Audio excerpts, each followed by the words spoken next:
Hey, hey everyone, how's it going? It's Friday, and I wanted to stop in and share a little, a few thoughts. Um, we're in May, we have this earth energy, spring has sprung, it's gorgeous outside.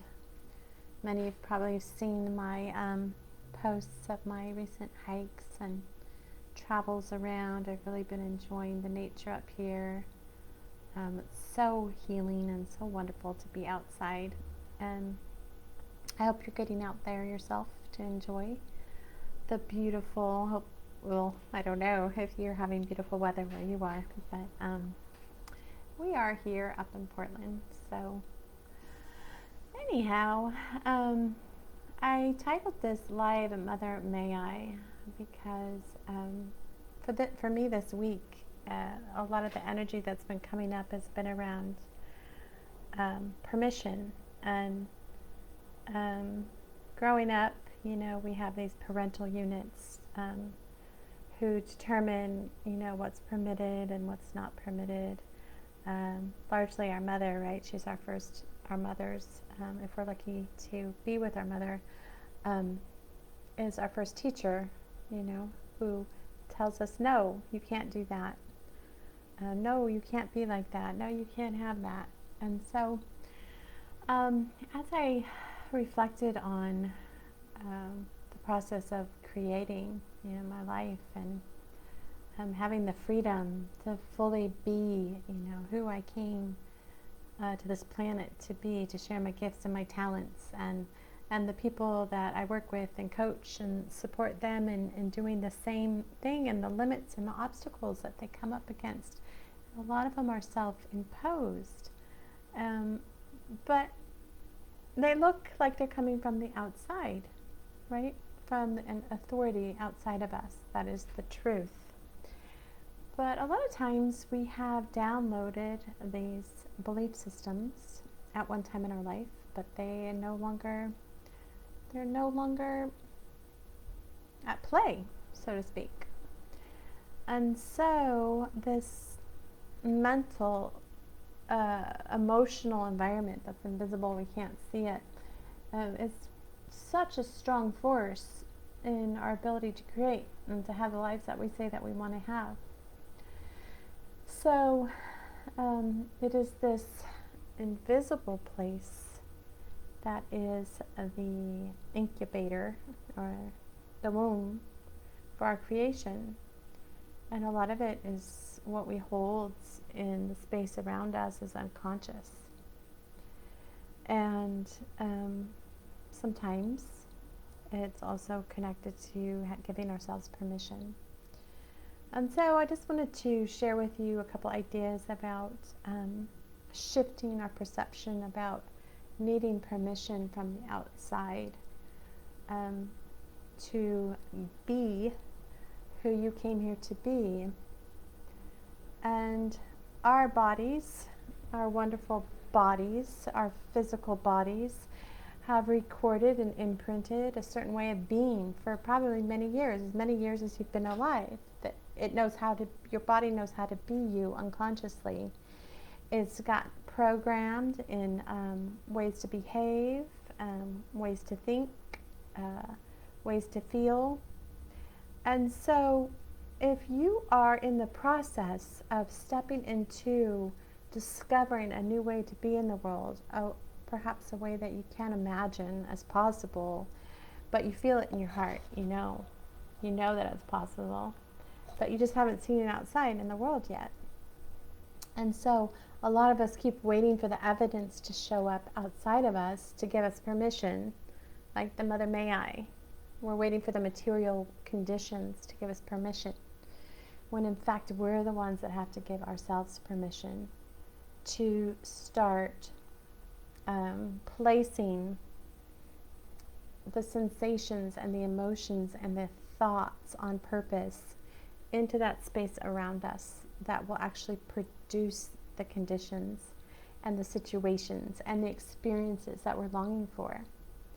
And so as you go throughout your day, whether that's today or tomorrow or sometime this week, I invite you just to take on the practice to notice, like, what are you depositing, either consciously or unconsciously, bringing the light of awareness into that space, that incubator, that womb of creation, which is fueled by your emotions. And so whatever we're telling ourselves creates an emotion. And our bodies know how to reproduce the same conditions that we've had because they're familiar. Our ego is identified as that. But maybe you want more than that. Maybe you want to step outside of that. Maybe you're ready for a new expression, but you're not quite sure how to get there.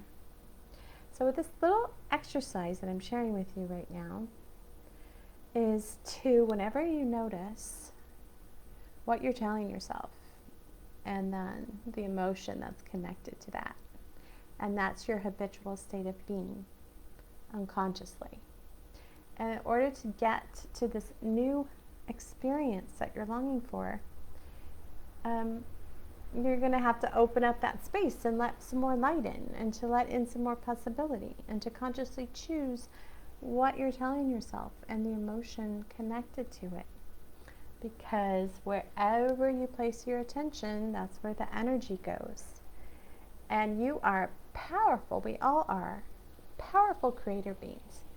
And I know I didn't really realize how powerful my emotions are, because I was taught to devalue my emotions, to hide my emotions, to cover my emotions up, especially if they made other people uncomfortable. And in that hiding and that repression, or that devaluing or ignoring that invisible but really felt part of my life, I was disconnected from my own ability to create powerfully on purpose. And so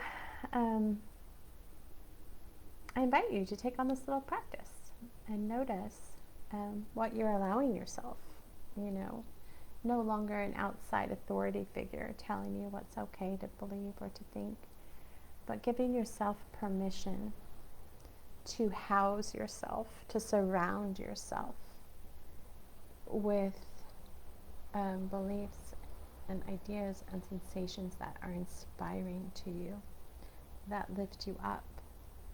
And the ego, right, it thinks, it lives in the gross world. And but it has a very limited perspective. It doesn't necessarily always take into account the strong emotions that are connected to the different thoughts that we have. And a lot of times when you really begin to observe, this inner monologue that's going on all of the time, the storytelling, the movie making that's happening. And you could put a little space in between your identity and the story you're telling, and you begin, like that observer can begin to notice that most of the things we tell ourselves aren't necessarily even true. And in fact, they tend to be biased, right? Usually to our detriment. And we heard about, what was that called? The negative bias that the brain has as a, evolutionary product of survival. Right? The mind that was able to see threat actually lived, right, longer, because it was always anticipating something bad happening. And so once we know that about our mind, we can create a little bit more space for ourselves, a little bit more cush, and we can start relating to our ego with some compassion and some love, like we would a small child, because that's the age in which your ego was created. And it was created to keep you safe and give you the illusion of keeping you safe.